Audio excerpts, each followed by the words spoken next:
Alright guys, welcome back. So I told you we was going to do an install on the intercooler, and we've already started a little bit somehow, but I want to show you what we've done so far. First you want to do is take the trunk off. Alright, so that's a little time consuming. Took me about an hour to get it apart roughly. I had a fight with a couple bolts from putting the snorkels on. The intercooler is going to actually go right here. Can-Am fabbed a spot for it, even on the 120 base models. For the race intercooler, it's going to have to be trimmed, the outer shell of it.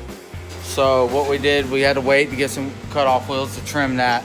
We went ahead and pulled the seats out and pulled the side of the console apart so we could run the wiring for the rocker switch for the override. So as you see here, excuse the mess, but we do ride in the mud. You pull it apart. It's going to be wired into the bus bar. This is the bus bar.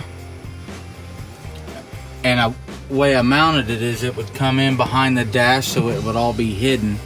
And then the rocker switch is going to go right in here. So all I have to do is hit the button and should kick the fan on. So we're going to commence to doing that. Let you know how it works.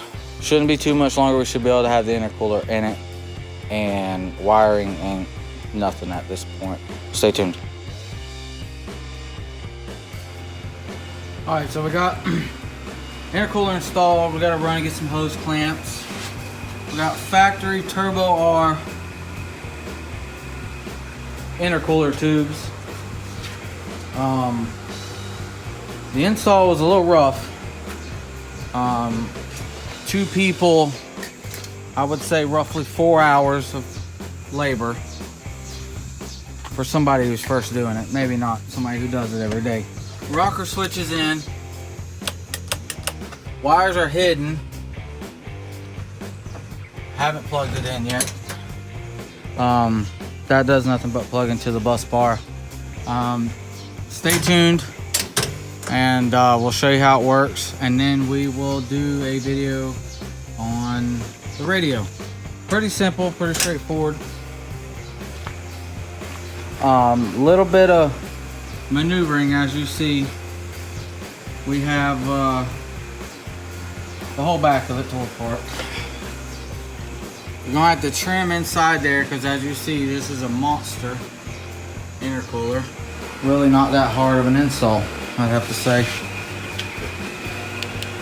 Especially if you have 2 people. Alright, thanks.